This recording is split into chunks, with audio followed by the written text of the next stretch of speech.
Ես ողջունում եմ մեր բոլոր ռադիո լսողներին եւ ռադիո դիտողներին, դուք դիտում եւ լսում եք Գործարար Ալիքը, տաղավարում աշխատում է Լիաննա Խաչատրյանը։ Այսօր կխոսենք նախընտրական քարոզարշավի մասին, ինչ բացթողումներ ենք մենք արդեն իսկ նկատում, եւ մեր հյուրն է իրազեկ քաղաքացիների միավորման համակարգող, ճիշտ եմ ասում, Դանիել Իոնիսյանը։ Պարոն Իոնիսյան, շատ շնորհակալություն, որ ժամանակ եք գտել մեզ հյուրընկալվելու համար, թերևս առաջին հարցը, որ ուզում եմ ձեզ տալ, կախված է հակակոռուպցիոնի հրապարակված զրույցների հետ։ Պարբերաբար մեդիայում, սոցիալական ցանցերում մենք տեսնում ենք վիդեոներ, ավելի ճիշտ աուդիո հոլովակներ, որտեղ ինչ որ մարդիկ ինչ որ տարբեր հարցեր են քննարկում։ Որոշ դեպքերում ակնհայտ է, որ մարդիկ խոսում են, առնվազն թվում է, թե ակնհայտ է, որ մարդիկ խոսում են ինչ որ նախընտրական իրավիճակի հետ կապված փողերի փոխանակման մասին, որոշ դեպքերում անգամ դա էլ ակնհայտ չի, ինչ որ զրույցներ են գնում, կարող ենք ենթադրել, կարող է առհասարակ կոնտեքստը լինի եւ պարզվի, որ առհասարակ ուրիշ բան է, բայց դեռ միայն նման աուդիո հոլովակներ ենք տեսնում, ոչ մի ինչ որ լուրջ շարժ գոնե մեզ, հասարակ բաղկանացուներից չի նկատվում։ Դուք ավելի խորն եք դա ուսումնասիրում, ձեր հետևությունները, ինչպիսին է ընդհանուր պատկերը։ Շնորհակալ եմ հրավերի համար, Գործարար Ալիքի նման adekvat տեղերում հյուրընկալվելը միշտ շատ հաճելի է։ Պիտի ասեմ, որ վատ լուրից սկսեմ։ Ընտրակաշարքի հետ կապված վիճակը լավ չի։ Ընտրակաշարքը բաժանվում է, ընտրակաշարքը խոստացվում է, ընտրակաշարքի պայմանավորվածությունները վերցնողների եւ տվողների միջև ձեռք բերվում են, եւ այդ process-ը շարունակվում է։ Մենք ունենք մի քանի ինդիկատոր, որով որ մենք դա գնահատում ենք։ Մեկը դա դաշտից առկա ինֆորմացիան է, որ այ գիտենք միջինում ամեն շենքում կա մի focal point, որը ստանում է եւ որը արդեն բաժանման պատասխանատուն է եւ այլն, որ իրանք ունեն տերմիններ, այդ տերմինները մեկը ակտիվիստ, մյուսը կարծեմ կազմակերպիչ, բան, տարբեր տերմինների դեպքում տարբեր գումարներ, եւ որ հաշվում ենք, տեսնում ենք, որ դա էլեկտորատի որոշակի տոկոս է։ Հավանաբար մենք խոսում ենք միանիշ թվի մասին, այսինքն միջև 10%, բայց միևնույն է, կներեք։ Եկեք պատկերացնենք 5 կամ 8% էլեկտորատի ընտրակաշարքա վերցրածելու։ Դա քիչ չի։ Դա մեծ թիվ է։ Հա, հիմա 17 թվականի համեմատ, շատ 17 թվականին դա երևի կեսներ էլի էլեկտորատի, բայց չէ, դա քիչ չի։ Դա քիչ չի։ Մեր մյուս ինդիկատորը դա հաշվելու սոցհարցումների ժամանակ պատասխանելուց հրաժարվողների տենդենցիան է։ Սոցհարցման ժամանակ մարդը հարցում են, ում կընտրեիր, եթե ընտրությունները լինեին հաջորդ կիրակի, կամ ում կընտրես, ում ես պլանավորում ընտրել հունիսի 7-ին։ Մարդկա պատասխանում, այս կուսակցությանը, այն կուսակցությանը։ Մարդկա ասում է, չգիտեմ, նորմալ է։ Օրը կգա բարին էլ հետը։ Ալիքը մարդիկա չկողմնորոշված են, դա նորմալ։ Իսկ մարդկա հրաժարվում է պատասխանել։ Եվ որ մարդիկ հրաժարվում են պատասխանել, դա հարցեր է առաջացնում։ Որոշակի անվստահության ինդիկատոր է։ Այս մարդը վախում է, մարդը խուսափում է, ոնց որ ինչ խնդիր կա։ Նորից ամեն առանձին վերցրած դեպքում կարող է ուղակի չի ուզում, չեմ ուզում ասեմ, որ այդտեղ կոնկրետ բան կա, բայց ստատիստիկա է, ստատիստիկայի մեջ մեծ թվերի մեջ բան է։ Եվ մայիսի սկզբին, հունիսի սկզբի համեմատ կրկնակի աճել է այդ հրաժարվում են պատասխանել թիվը։ Կրկնակի աճել է 6%-ից հասել է մոտ 12%-ի։ Դուք կապում եք դա ընտրակաշարքների հետ։ Մեր օտարերկրյա գործընկերները, որոնք ունեն ուրիշ երկրներում փորձ, վստահ են, որ դա մեծ մասամբ մարդիկ են, ովքեր ընտրակաշարք են վերցրել։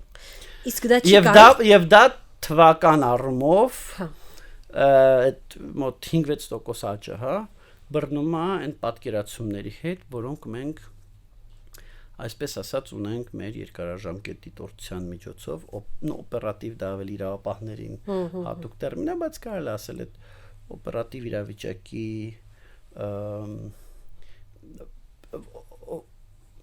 օպերատիվ իրավիճակից ստացված գնահատականների հետ բռնում է։ Հետաքրքիր է։ Եվ դա խնդրահարույց է, եւ այո, հակակոռուպցիոն կոմիտեն ամեն օր արդեն օր կա երկու անգամ, թե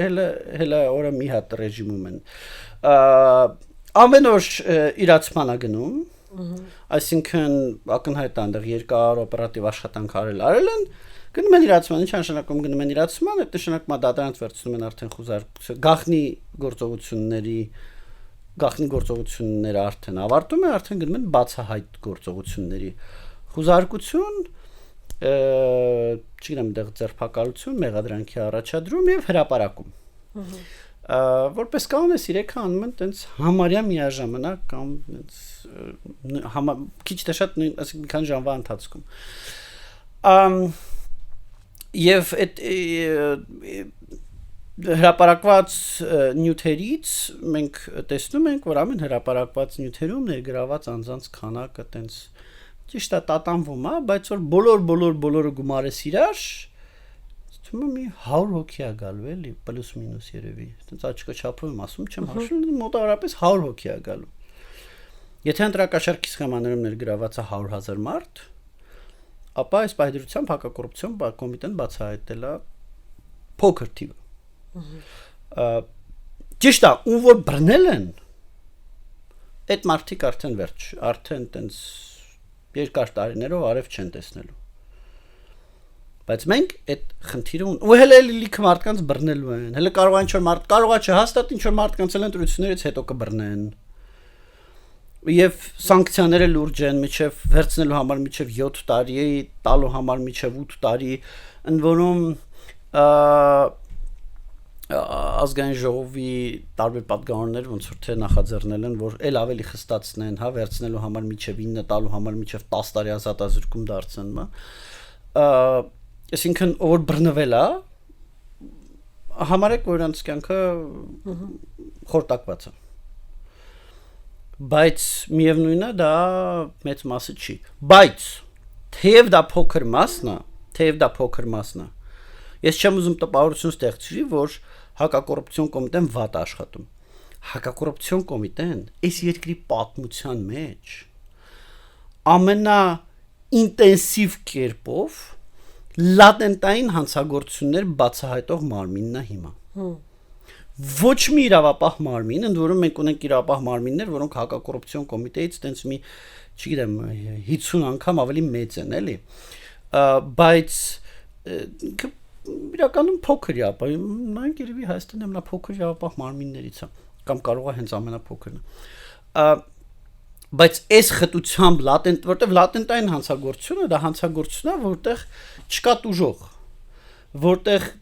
այդ հանցագործության մասնակից բոլոր կողմերը շահագրգռված են, որ դա չբացահայտվի։ Չես ունենալու բողոք ներկայացնում։ Իհարկե, հիմա եթե մեկին փողոցում ծեծեն կամ չգիտեմ բռնաբարեն կամ բան, տուժող կա, այդ տուժողը շահագրգռված է, որ դա բացահայտվի։ Բայց կաշառքը կամ ընտրակաշառքը լատենտային հանցագործություններ են, այդտեղ տուժող չկա, շմիկ չի գալու քեզ բողոքի։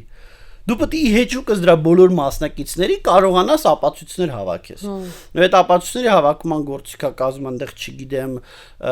հեռախոսային խոսակցությունների վերահսկողությունը, գաղտնալսումը, ներքին դիտումը, արտաքին դիտում եւ այլն։ Այդքան խտությամբ լատենտային հանցագործությունների բացահայտում արդեն քանի շաբաթ շարունակ ամեն օր լատենտային հանցագործություն են բացահայտում։ Տենց խտությամբ, տենց ինտենսիվ աշխատանք Հայաստանում որևիցե իրավապահ մարմին երբեք չի ունեցել եւ ինձ թվում է առհասարակ սա համաշխարհային պատմության կոնտեքստում ֆենոմենալ խտություն է, սենց փոքր իրավապահ մարմնի համար այդքան շատ լատենտային հանցագործություններ կարճ ժամանակում բացահայտել։ Լավ, բայց պարոն Հովհաննիսյան, ասում են, որ գաղտնալսումը, մենք գիտենք, որ մարդուն գաղտնալսել է մեծ հաշվով դու իր անձնական տարածք ես։ Այո, իհարկե։ Հա, եւ պետք է որոշակի թույլտվություն, հա, որոշակի սանկցիա։ Դատարանով են դա։ Կա տպավորություն, որ բոլորիս գաղտնալսում են։ Թե տպավորությունը պարզապես այնքան շատ են հոսքերը, որ արդեն տպավորություն, որ բոլորից գաղտնալսում ենք։ Սա մեկ հարց։ Արդյոք չի հակակոռուպցիոնը եւ պետությունը չի, այսպես ասենք, չարաշահում իր արտոնությունները։ Եվ երկրորդը, ես գիտեմ, որ առնվազն իմ հիշելով օրենք ասում էր, որ խոստումը որոշակի, հա, հստակ խոստումը նույնպես կաշառք է։ Հիմա եթե վարչապետ Նիկոլ Փաշինյանը խոստանում է մարդկանց, որ իրենց առանց բանի, հա, իրանք զրկված են վարորդական իրավունքից եւ նրանք առանց քննության կստանան վարորդական իրավունք։ Սա կաշառք է, թե ոչ։ Ես քանի որ երկու տարբեր բաներ ես առանձնարան խնդրեմ։ Ինչ վերաբերում է գաղտնալսման, ապա գաղտնալսումը, ներքին դիտումը ենթադրում են, որ այո պետք է լինի դատարանի որոշում։ Այո, դա կարող է արվել միայն ծանր կամ առանձնապես ծանր հանցագործության մասին հավաստի ինֆորմացիայի դեպքում եւ այլն, օպերատիվ հետախուզական գործունեության մասին օրենքը այդտեղ հստակ է եւ ես երբեք չեմ լսել, որ ինչ որ դեպք ջրերից դուրս գա, որ առանց դատարանի որոշմամբ դա արած լինի։ Ընդ որում չեմ լսել Հայաստանի տարբեր ժամանակաշրջաններում։ Բայց լսել եմ իրավապահներից, որ հաճախ իրանք լինում են դեպքեր, որ գնան դատարան եւ դատարան ասի չէ, չես գաղտնալսելու։ Տենց դժգոհություններ իրավապահներից լսել եմ, դժգոհությունները չկանում են տեղին, չկանում են անտեղին, չգիտեմ։ Բոլորին լսելու կարողություն, տեսեք, իրավապահներ ունեն չափավոր կարողություններ հանցագործությունների դեմ պայքարի։ Վաղը եթե, չգիտեմ, 3 միլիոն մարդուց 100,000-ը որոշեն դառնան ջեպկիր, օրինակի համար եմ ասում։ Իրավապահները դից չոր կարողանալու են այդ 100,000-ը ինչ որ խելքին մոտ ժամկետում բռնեն։ Դանդաղ, այսօր մեկին կբռնեն, վաղը մյուսին կբռնեն, երրորդ օրը երրորդին կբռնեն, չորրորդ օրը ոչ մեկի չեն կարող բռնեն, հինգերորդ օրը երկուսին կբռնեն։ Դենց դանդաղ մնացածն էլ կտեսնեն, որ ախպեր դե լավ չէ, ջեպկիրությամբ զբաղվում բռնում են։ Դենց ինչ որ էապես կպակասի, բայց դա էական ժամանակ է տանելու։ Դե վիրապահների կարողությունները սահմանափակ են։ Լատենտային հանցագործության բացահայտելու մասով առավել եւս սահմանափակ են։ Դա այն իրավապահ մարմինների են ամենասենց լուրջ ստորաբաժանումները կարան դրանով զբաղվեն։ Նույնը գաղտնալսել է, երբ որ ասում են բոլորից գաղտնալսում են։ Չունենանց կարող բոլորից գաղտնալսեն։ Այդ գաղտնալսման վրա քանի հոգի է, հա, այդ քանակները գաղտնի է, թե քանի հոգի է, բայց պարզ է, չէ, ինչ որ նենց քանակ չի որ բոլորից խոսակցությունները գաղտնալսեն։ Եվ ստեղ ուրիշ հարց կա, այո, իրանք երբեմն գաղտնալսում են ոչ միայն սովորական հեռախոսային խոսակցություններ, այլ նաև ուրիշ կապի միջոցները, ինչպիսին է, չգիտեմ, այնտեղ Telegram-ը, WhatsApp-ը եւ այլն։ Ну, տեխնիկապես դա ուրիշ ձև են անում, տեխնիկապես դա գաղտնալսել չի, տեխնիկական դետալների մեջ չմտնելու, նկատում եմ դա էլ, օրինակ, էլի էս նախավերջին կարծեմ բացահայտման մեջ, այնտեղ լսվում է, չէ, մեկ ասում է Telegram-ով ենք, չէ, խոսում, ասում է, հա։ Եվ դա գաղտնալսելն է։ Բայց այդ ամեն ինչը դժվար գործ է, այդ ամեն ինչը ռեսուրսատար գործ է, եւ կոպիտ ասած, անձը իր կատարած արարքը պետքա իրավապահների համար այդ գլոբալ եմ ասում էլի ոչ միայն մեր կոնտեքստում ոչ միայն ժողովրդական երկրում ցանկացած երկրում իրավապահների համար այդ անձը կամ իր արարքը պետքա բավարար հետաքրքրություն ներկայացի ու իրավապահները այդքան ռեսուրս դնեն մի հոգուն հետևել օրինակ մի հոգին չգիտեմ նարուշկա անել արտաքին դիտում անել որ հաշվի առնես որ ինձ հերթափոխաբան է սայնը հեչիպես մի 10 օպեր պահանջող գործառույթ է այսինքն այդ մի հոգի պետք է անգամ արժեքավոր լինի որ 10 օպեր համակարգում ուրիշ բանով չզբաղվեն հետևեն թե այս մարդը ուր գնաց ուր չգնաց այս բանա եւ այս առումով կարեւոր է որ ապահները ոնց որ ճիշտ թիրախներ ընտրեն ում են հետևում են գախնալսում վերադառնալով երկրորդ հարցին գալով երկրորդ հարցին կապված ուրեմն Նիկոլ Փաշինյանի այդ հայտարարության հետ այդ խմած վարորդների զրկված վարորդների բաների մասով մենք պետքա տարանջատենք ընտրակաշարքի խոստումը, ընտրակաշարք հավասար է ընտրակաշարքի խոստումը, հավասար սոցիալարքն նախընտրական խոստումից։ Դրանք տարբեր բաներ են։ Նախընտրական խոստում եւ սահմանը ընդորում շատ հստակ է։ Նախընտրական խոստումը այդ երբ որ մարդ խոստում է կատարում, իր տեխնացուն կամ տեխնացու կուսակցությունը ընտրվող մարմնի լիազորություններից բխող հարցի շուրջ։ Հիմա այս ընտրությունների արդյունքում Սամվել Կարապետյանն ասում է, եթե ես գամ իշխանության 300,000 աշխատատեղ եմ տալու, սա նախընտրական խոստում է։ Այդ բարձր նախընտրական խոստումա, պրոստը մի քիչ ավելի абստրակտ է, ես ավելի կոնկրետ բան եմ գալիս։ Ենթադրենք Չէ, որ օրինակը միայն Նիկոլ Փաշինյանով չէ։ Հա, չէ, իհարկե, X ուժը, չէ, կոմունիստական կուսակցությունը կամ որ կուսակցությունը չի մասնակցում այս ընտրությունների, հանրապետական կուսակցությունը չի մասնակցում, իր օրինակը բերենք։ Հանրապետական կուսակցությունը ասում է, ես որ ընտրվեմ, բոլոր, չգիտեմ, բոլոր թոշակը ավելացնում եմ 10,000 դրամով։ Դա նախընտրական խոստում է, որովհետև թոշակի չափը ում լիազորությունների մեջ է, ազգային ժողովի եւ կառավարության։ Ընտրվող մարմիններն են, հենց ազգային ժողովը եւ կառավարությունը։ Հենց որ ամբողջովին նորմալ է։ Դա նախընտրական խոստում է։ Այդ նախընտրական խոստումը կարա լինի 1000-ի դեբատի առիթ։ Հարկատունել ասի եղբայր, ին վճարած հարկերից ինչի ես թոշակառուին ավել 10,000 դրամ տալիս եւ ոչ թե ասֆալտ փռում կամ չգիտեմ զենք առնում կամ 1000-ի ուրիշ բան անում, էլի, հանցավորության դեմ պայքարում օրինակ, կամ դպրոց կառուցում կամ դպրոցի դասատուի աշխատավարձ։ Վերջը 1000-ի բան։ Նկատեմ կարա սրա շուրջը դեբատ լինի։ Կաշառքը այդ երբ որ լիազորությունների մեջ չմտնող հարցը։ Օրինակ, չգիտեմ, մենք որ ընտրվենք, մենք մեր ջեբից ձեզ կտանք 10,000 դրամ։ Ստոպ ջեբից 10,000 դրամ տալը, կամ մենք ինչ որ մի հատ մեր լավ աղբորը կխնդրենք, այդ մեր լավ աղբերը ձեզ կտա 10,000 դրամ։ Այդ կաշառքը որտեղ լիազորություն դրվող մարմնի լիազորություններից բխող բան չի։ Այդ արդեն կաշառքը կամ բարեգործության արգելքի խախտումը այնտեղ տարբեր դեպքերում տարբեր է։ Նույնը եթե կհիշեք, երբ որ թոշակների թեմայի շուրջ էս նույն դեբատը եղավ։ Հիմա նույնը ստեղ է։ Այս մարդը ասում է որ ընտրվեմ զրկված վարորդականի վերականգնելու ընթացակարգը կհեշտացնենք։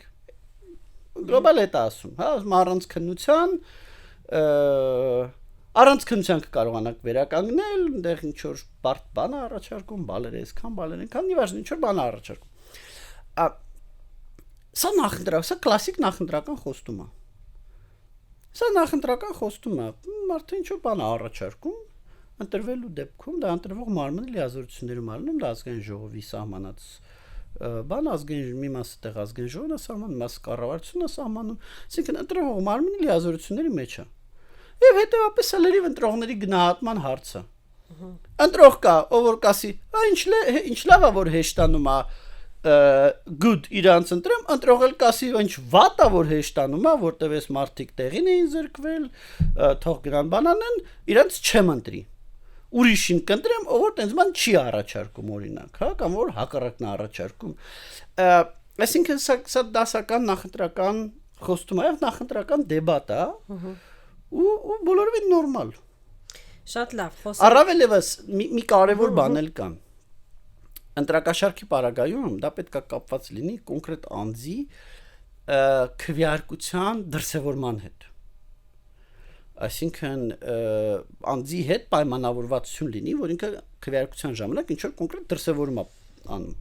Գնում է քվեարկելու, չգիտեմ, քվեարկում է այսինչին կամ չի քվեարկում են ինչին ստացածի դիմաց։ Ստեղ տենց բան ստեյության չկա, ստեղ չի ասում, չէ, այ դուք որ մեզ ընտրեք, մենք ձեր վարորդականը կվերականգնենք։ Չէ, ասում է որ մենք ընտրվենք, մենք սենց բան կանենք։ Այդտեղ էլ էական տարբերություն կա, էլի։ Շատ լավ։ Մի քիչ անդրադառ, ես անգամ չգիտեմ ինչպես այս հարցը փաթեթավորებ, երևի ավելի շատ հիբրիդային պատերազմների եւ քարոզարշավի սպეციფიკայի համատեքստում, հա, չկա հանգիստ օր հայ մարդու համար։ Մեկ տեսնում ենք ինչ որ շատ տարօրինակ կերպով 80-ականների տերորիստական խմբավորումները հիշեցնող Որսկի զենք պահել չգիտեն, զենքը բռնելու ձևին նայում ես, ասում ես լավ, հիմա զենք պահել սովորեիք։ Երիտասարդների ինչ որ վիդեո ենք մենք տեսնում եւ միանգամից, հա, վիդեոին հետեւում է տարբեր կողմերի մեկնաբանություններ, այդ թվում նաեւ ընդդիմությունը մեղադրում է իշխանության, որ սա դիտավորություն է թիրախավորելու համար օրինակ արցախցիներին եւ սա դեռ չմարսած մեկ էլ ինսայդերի նորությունն է տրակում, որտեղ ասվում է, որ չգիտեմ, ինչ որ կերպ տեխնացուներից մեկը կապված է ռուսական հատուկ ծառայությունների հետ։ Նույնքը տեխնացու չի, բայց ուժի ղեկավար է։ Համաձայն եմ, ուժի ղեկավար է, ուժի ասма լիցո կամպանիայի, հա, ուժի ներկայացուցիչ է եւ խոստանում են մեծ հաշվով, որ ինքն է դառնալու վարչապետ, անգամ շրջանցելով օրենքը կամ փոխելով օրենքը։ Եվ հաջորդ օրը արդեն Ռուսաստանի դեսպանատունն է հերքմամբ հանդես գալիս, ասում է, որ լրատվամիջոցը վատն է, նորությունը սուտ է, այսինքն ցած ամեն օր վարչապետը։ Այդպես դա բաց է թողել։ Ես դեսպանատան հայտարարությունն եմ կարդացել, ես տեսել եմ ինչպիսին պիտի լինի մարդու կլասը, որ իր խոսնակի դերում Ռուսաստանի փոխվարչապետը հանդես գա։ Լավ հարց է, բայց կարող ենք ուրիշ տեղից էլ դիտարկենք, որ Ռուսաստանի փոխվարչապետը չի ուզում, որ իր երկիրը դիտարկվի որպես մի երկիր, ով խառնվում է այլ երկրի նախընտրական թոհուբոհի մեջ եւ ասում են իմ ասած ավել շատ հումոր է։ Հասկանում եմ, բնականաբար ոչ մեկիս աչքից չվրիպեց նաեւ Ռուսաստանի անվտանգության նիստը, բայց սա ավելի շատ հարց է քաղաքագետներին, բայց բուն process-ը մի տեսակ արդեն եւս մարդիկ են էլի մի տեսակ խառնվում իրար, հա, որտեղ է վերջանում քարոզարշավը եւ սկսվում հիբրիդային պատերազմը, որտեղ է վերջանում հիբրիդային պատերազմը եւ սկսվում իշխանության չարաշահումները, որտեղ եւ այսպես շարունակ, ոնց որ ամբողջը խճճվել է իրար։ Գիտեք, պիտի ասեմ, որ այդ Ռուսաստանի միջամտության եւ հիբրիդային պատերազմի գործիքներից մեկը նաեւ է, որ մարդկանց խճճել իրար, մարդիկ չկարողանան ճիշտն ու սուտը տարբերակել, մարդիկ կորցնեն ապահովության զգացումը, մարդիկ կորցնեն անվտանգության զգացումը, մարդիկ դադարեն վստահել իրար, դադարեն վստահել ինստիտուտներին, դադարեն վստահել պետությանը։ Գիտեք, ինստիտուտներին եւ պետությանը վստահելու մասով ցավոք ոչ միայն Ռուսաստանն է դառնում ներդրում ունեցել։ Մեր պետությանը, մեր պետությունը ինստիտուտներն օգնության այնքան կայացավոք սրտի, այնքան կայացած չեն, որպեսզի տենց ինչ որ իրանց նկատմամբ վստահելիությունը շատ բարձր մակարդակի լինի, բայց Ռուսաստանն էլ իր հերթին դա օգտագործում է այլ ավելի բանանելու համար էլի։ Եվ այս առումով պիտի ասեմ, որ հա, շատ ինտենսիվ է լրատվական դաշտը, ժամ-ժամի է զարգանում, ոնց մի հատ հեռախոս անջատում ես, մտնում ես պայմանական գործարարալիքի եթեր, դուրս ես գալիս հեռախոսդ միացնում ես ու ասում ես ինչ ա եղել, ոնց որ տենց բան էլ կարար լիներ, այո, ամեն օր տեսնում ես բաներ, որ մազերդ բիզբիզական, որ ոնց կարար, սենց բան էլ կարար լիներ, հա, ինչ վերաբերվում է այդ անձնագրային քարտում FSB-ից է հիշատակմանը, որ FSB ինֆորմացիոննի ցենտր տեղեկատվական կենտրոն Ռուսաստանի ԱԴՑ-ի, ապա մենք էլ ենք այդ տեղեկությունը տեսել, մենք էլ ենք տվյալների բազաներում դա մի քանի տեղ տեսել, տեսել ենք դեռ մայիսի 13-ին։ Ճիշտ ասած, ինչ մեղքից թաքցենք, տեսել ենք եւ ուշադրություն չենք դարձրել։ Դենց թեթև չաթերում մեր կա էլի նորը մտա նայեցի էլի ասեցի ոնց եղավ որ դա մեր աչքից վրիպեց չաթերում թեթև քննարկեցինք բայց ի՞նչ է SFSB-ն նշանակում էս ինչա ասենք լավ հետաքրքիր բան ոնց որ թե չկա հետո բարձրացավ որ իրականում շատ լավ հետաքրքիր բան կա եւ ինքը բոմբա եւ այդ բոմբը միշտ ափսոսում ես չէ որ այդ բոմբը բան ինձ թվում է լրագրողների տետ ավելի հաճելի զգացում է որ դու կարայր դու դա հրապարակեի բայց ուրիշը դա բան արեց այդ զգացումն է Այդ կա եւ միանգամից ասեմ էլի ռադիո լսողներին որ ավելի པարզ լինի Ռուսաստանում տվյալների բազաները սարսափելի գիտեք նույնիսկ այդ բառը կօգտագործեմ թափանցիկ են սարսափելի թափանցիկ են շատ հեշտ կարաս ցանկացած մարդու մասին այնքան տվյալներ հանես արտահոսած տվյալների բազաներից ասենք ոչ այդքան օրինական տվյալների բազաներ որ մտնես search անես կան բայց շատ խղճուկ քիչ են բայց արտահոսած տվյալների բազաներ այնքան կան ու մարդիկ կան որոնք դրա վրա գել են որոնք նաև դրա վրա փող են աշխատում այնքան տվյալ Սամվել Կարապետյանի հետ կապված խնդրել ենք ասել ենք մի այդ մասնակ մարդու որ դրա գելն է էլի ասենք մի հատ կնայեք ինչ կա իր մասին բաց այդ հրապարակված արտահոսած տվյալների բազաներում մի քանի 100 էջ ինֆորմացիա է ուղարկել ընդհուպ միջև այսինչ բանից ցումից կատարված գնումներ զենքերի քաղաքացիական զենքերի օրինական զենքերի իհարկե համարներ անձնագրերի համարներ զաքսերից տեղեկանքեր առաքումներ այս մի քանի 100 էջ Երկու ֆայլ ավարտում եք 160 քանի էջ է, մյուսը 270 կարծեմ քանի էջ է։ Այդքան արտահոսած ինֆորմացիա մի մարդու մասին։ Այդ առումով Ռուսաստանը շատ հետաքրքիր տեղ է լրագրողական հետաքննությունների տեսանկյունից էլի որ մտնես մարդու մասին բանն ես։ Օրինակ մենք նաև տենց ինչ տեսանք, մենք տեսանք որ այդ մարդը դեռ 90-ականներից է եղել Ռուսաստանի քաղաքացի ու հետո նաև բարձրացինք որ Հայաստանի քաղաքացի միշտ է եղել, ինչը նշանակում էր որ մինչև 2005 թիվը, երբ որ սահմանադրությունը Հայաստանի առաջ սահմանադրությունը արգելում էր Հայաստանի քաղաքացին ունենալ երկքաղաքացիություն, արգել կար ու ինքը այդ արգելքը խախտել է։ Դե գիտեք, մարդիկ շատ հաճախ ասում են դե լավ թարգեք, որ բիզնեսմենը չունի 7 երկրի քաղաքացիություն։ Այն էլ խոշոր։ Հայերի կեսը տարբեր տեղի պասպորտներ ունեն։ Okay, բայց okay չի երկու բան։ Okay չի դա անել այն ժամանակ, երբ որ քո երկրի սահմանադրությունը դա արգելում էր։ Եվ մեծ հաշվով այդ մի բանն է որ okay չի։ Այդ մի բանն է որ okay չի։ Ես նաև թեթև եմ վերաբերվում իրանց այն նախընտրական խոստմանը, թեթև եմ վերաբերվում, որ նալիվ նորմալ եմ դա տանում, դա ընտրողների գնահատման հարցեր, ասում են ընտրվենք սահմանադրությունը ազգային ժողովով փոխենք, որպեսզի Սամվել Կարապետյանը կարողանա դառնա վարչապետ սահմանադրության արգելքը հանենք։ Ես դրան լրիվ օքեյ եմ վերաբերվում, դա ընտրողների գնահատման հարցն է։ Ես որպես ընտրող իհարկե իմ մոտեցումը ունեմ եւ բայց դա ընտրողների գնահատման հարցն է, լրիվ օքեյ է։ Բայց օքեյ չի, այն ժամանակ երբ որ քո երկրի սահմանադրությունը արգելել է մարդկանց երկքաղաքացի, Հայաստանի քաղաքացին երկքաղաքացի լինել, այդ արգելքը խախտել։ Դա օքեյ չի։ Ինչևից է, ասած ինչի եկա այդ թեմային, որովհետև մենք օրինակ այդքան ինֆորմացիան որ հանցինք, մենք հենց դրա համար հանցինք, մենք դա ենք ման գալիս։ Ման են գալիս որ բարձրայինք այդ փուլում, երբ որ երկքաղաքացիությունը արգելված էր, երկքաղաքացիության արգելքը խախտել էր, թե չէր խախտել։ Շատ լավ։ Ինչ կասեք այն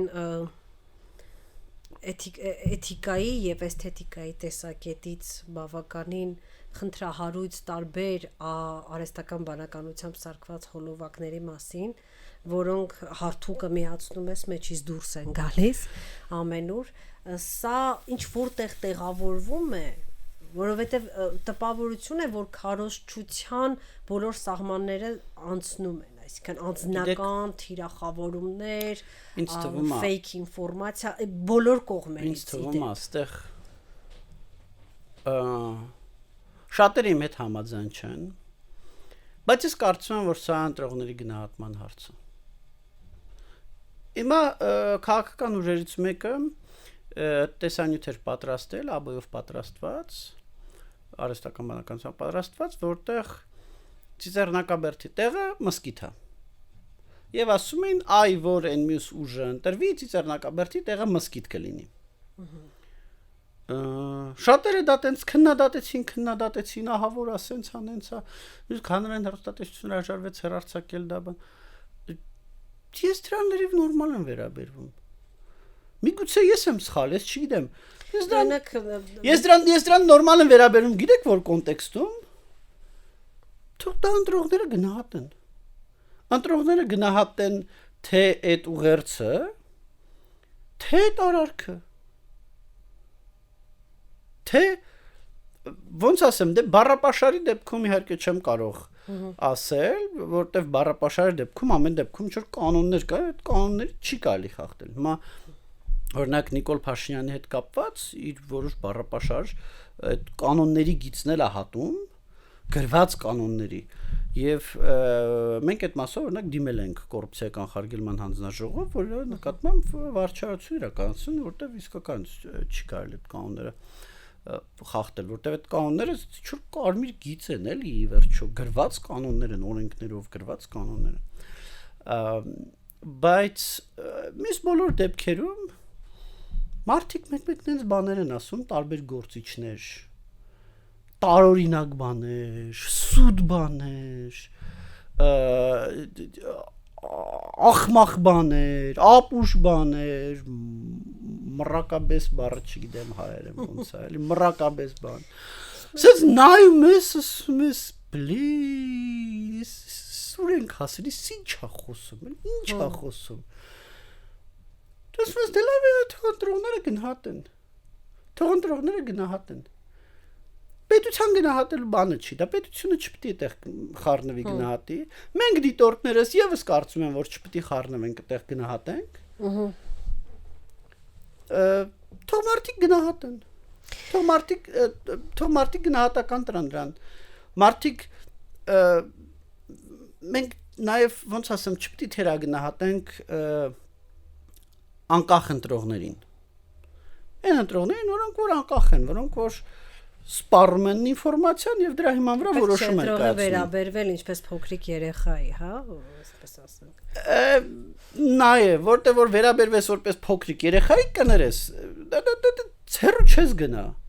Բա ով դու ես ընտրողից խելոք, ես եմ ընտրողից խելոք։ Իսկ ինչ եմ ես որոշել, որ ես ընտրողից ավելի խելոք եմ։ Ինչ եմ ես որոշել, որ ես պետք է ընտրողին ասեմ, որ ես տեխնացուն, կոպիտ եմ ասում, ես տեխնացուն ապուշա, իսկ ես տեխնացուն խելոք է։ Մի քիչ բան է, էլի, այդ ընտրողներին վատ վերաբերվելը, այն որ սենց մարդիկ կան, չէ, ասում են ժեխա։ Ընդհուպ միջև այո։ Այդ լավ ճանապարհ չի։ Դա արդեն հայ։ Մարդիկ կան չեն ասում ժեխա, վատ բառերով էլ չեն արտահայտվում, բայց տենց են վերաբերվում։ Այո։ Ասում են, այ դա ընտրողները ապուշ են, ոնց կարան որոշեն, անգրագետ են, ասեն։ Ժողովուրդ, էլեկտորատը լավն է, էլեկտորատը վատն է,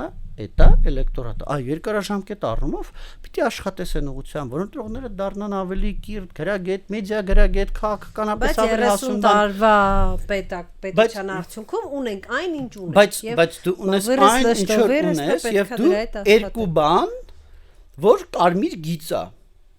Այդ դու պետք է հարգես իր մոտեցումը։ Հարգես իր մոտեցումը, իր վրա չունենաս ազդեցություն, չթողնես իր վրա ապօրինի ազդեցություն։ Ես ինչի ասացի ազատ ընտրողները, որտեվ ես այդ թվին չեմ վերաբերվում, չեմ վերաբերում այն ընտրողներին, որոնք որ ընտրակաշարք են վերցրել, որոնք որ, չգիտեմ, ինչ որ մեկ իրանց պարտադրել է, այդ ուրիշ կատեգորիա է։ Այդ կատեգորիայի հետ դե առանձին աշխատես, որտեվ ինքը ազատ ընտրող չի։ Ինքն այնց չի, որ սպառել է մեդիան եւ եկել է որոշման։ Նրան պարտադրում են որոշում կամ իր որոշումը առնում են։ Նո, այդտեղ խնդրեմ կա, այդտեղ պետությունն էլ պետք է խառնվի, մենք էլ պետք է խառնվենք, բոլորս էլ պետք է խառնվենք։ Բայց անկախ ազատ ընտրողների դեպքում այդ բանն է։ Այդ մոտեցման են մարդիկ։ Եվ երկրորդ բանը, որը կարմիր գիծ է, այդ ընտրողների մոտեցումը խմբագրելը թույլատրված չի։ Ասենք չես կարող ասես, այս ընտրողները ապուշ են, այս ինչին են քվեարկել, բեր թվերը փոխենք այն ինչը հաղթի։ Կոպիտ եմ ասում էլի։ Փոքր կուսակցություններին ասում են, ընտրողներին ասում են մի քվեարկեք այս սրանց օկտին, որովհետև ձեր ձայնը փոշիանում է։ Սա մի տեսակ բան չի, խաղի կանոններից դուրս չի, միցա կանախտ։ Ես հասկանում եմ, որ ոչ մի օրենք չի խախտվում սրանով, հա, բայց մի տեսակ Իսկ ով է որոշում, որ կուսակցությունն փոքր, որ կուսակցությունն մեծ։ Դե մենք ելնում ենք բանից, սոցհարցումների, հա, տոկոսներից, այսպես։ Ես պիտի ասեմ, այդտեղ Սոցհարցումը փոփոխվող բան է։ Ոնց ասեմ, դա շատ հարաբերական բան է։ Ես չեմ ասելու, որ այդտեղ դա ամբողջությամբ բլեֆ է, տենց բան չկա, չէ, իհարկե կա։ Եթե ես քվեարկում եմ մի ուժի, որը արդյունքում չի հաղթահարում անցողի քշեմը, ապա իմ քվեն ինչքան էլ այդ բառը չսիրեմ փոշիանալ, այո, իմ քվեն չի մասնակցում մանդատների բաշխմանը։ Ինչ որ տարբեր բաներ են ասում, տարբեր բարդ ձևերով իմ քվեն գնում է այս ուժին, գնում է այն ուժին, գնում է չէ, թվաբանորեն ամենաճիշտ է հետևյալն է, իմ քվեն չի մասնակցում մանդատների բաշխմանը։ Մանդատների բաշխելուց թե ով քանի մանդատ է ունենալու մասնակցում են մարդկանց քվեները, որոնք որ անցողքշումը հաղթահարած ուժերին են քվետվել։ Էս կա, այս օբյեկտիվ իրականությունն է, որը գրած է ընտրակադորեն զգրքի մեջ, լավ է, վատ է, պետք է վերանայել, պետք չի վերանայել, ուրիշ հարց է, գրված է, դա կանոնի մի մասը։ Բայց մյուս կողմից ես նաև չեմ ընդունում այն մոտեցումը, որ ասում են այ մի քվեարկեք փոքր կուսակցություն։ Իսկ կարող է կուսակցություն իրականում փոքր չի։ Իսկ կարող է կուսակցություն իրականում շեմը լավ էլ հաղթահարելու էր։ Իսկ կարող է ես որ քվեարկում եմ այդ կուսակցության, ես գիտեմ, որ ինքը չի հաղթահարելու շեմը, բայց ես ուզում եմ ցույց տամ, որ այդ կուսակցության տարած գիծը եւս մեկ հոգի աջակցում է։ Դա էլ է մոտեցում։ Բայց այդուհանդերձ այո, մանդատների բաշխմանը չեն մասնակցելու են մարդկանց քվեները, որոնք որ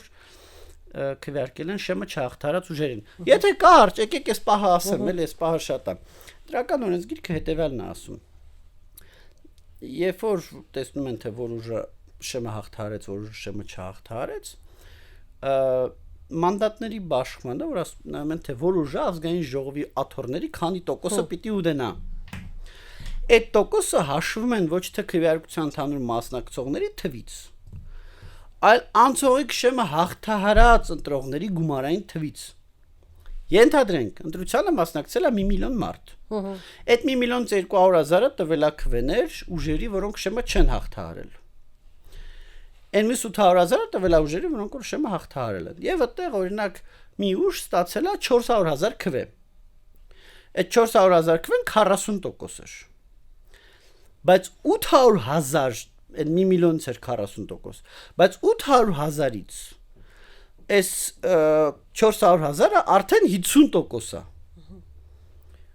400.000 հավաքած ուժը, քանի որ անցողի քշեմը հաղթահարած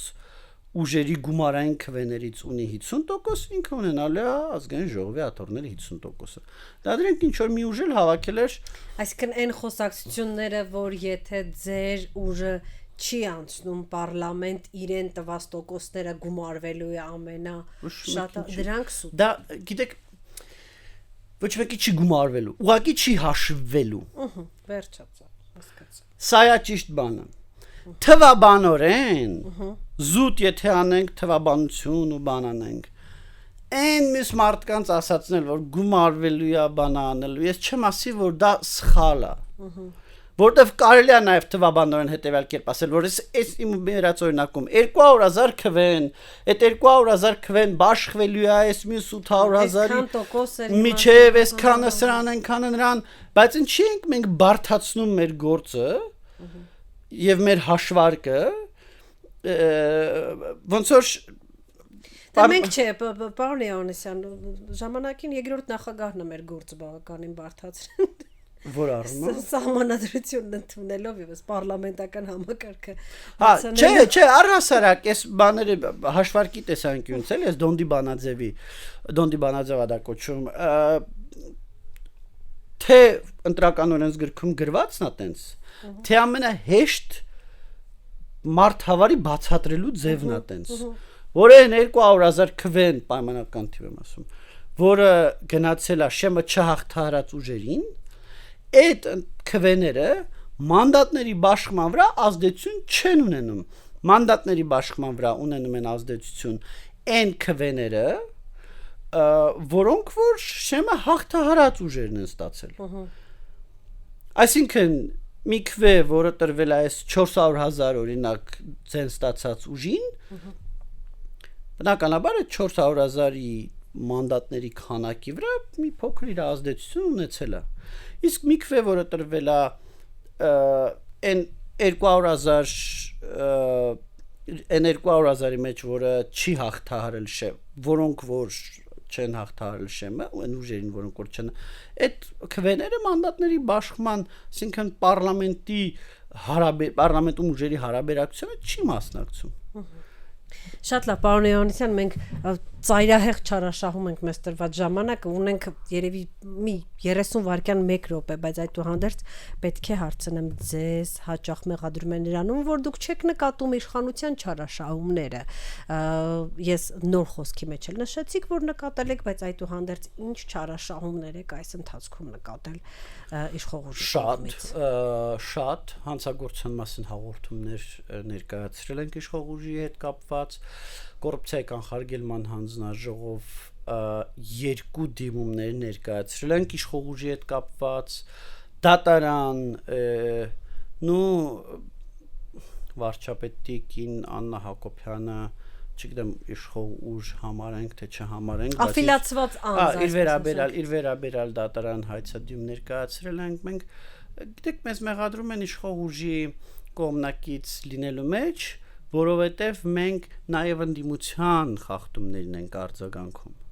Որտեղ որոշ մարդիկ ունեն պատկերացում, որ եթե դու ընդդիմության խախտումներին արձագանքում ես, ուրեմն դու պրոիշխանական ես։ Այդ ինչ որ սահմանափակ ընկալումով մարդիկ են, ովքեր չեն պատկերացնում, որ կարող է ինչ-որ մեկը անկախ լինի։ Իրենք չեն պատկերացնում, որ կարող է ինչ-որ մեկը անկախ լինի, սա է։ Չէ, եւ իրանցից ոչ մեկ իշխանությունների վերաբերյալ ավելի շատ իրավական process-ներ սկսած, ավելի շատ խախտումներ ֆիքսած չկա, քան մենք։ Այո, իրենցից շատերի իշխանության ավելի շատ են հայհոյել, քան մենք, որտեղ մենք իշխանությունը չենք հայհոյում։ Առհասարակ մի քիչ այդ մեր ոճը չի հայհոյել իշխանության, էլի, որովիցե մեկին։ Բայց այդ ընկալումը, որ եթե դու իշխանությանը չես հայհոյում, եւ եթե դու նաեւ ընդդիմության կատարած խախտումների մասին ես խոսում, ուրեմն դու իշխանամետ ես, կներեք, դա սահմանափակ պատկերացումներով մարդու մոտեցում է։ Շատ լավ, շատ շնորհակալություն։ Ես մեր բոլոր ռադիո լսողներին եւ ռադիո դիտողներին հիշեցնեմ, որ դուք դիտում եւ լսում եք Գործարարալիքը։ Մեր հյուրն էր Իրազե քաղաքացիների միավորման համակարգող Դանիել Իոնիսյանը։ Մասնակցեք ընտրություններին, հեռու մնացեք ընտրակաշարքներից։ Կհանդիպենք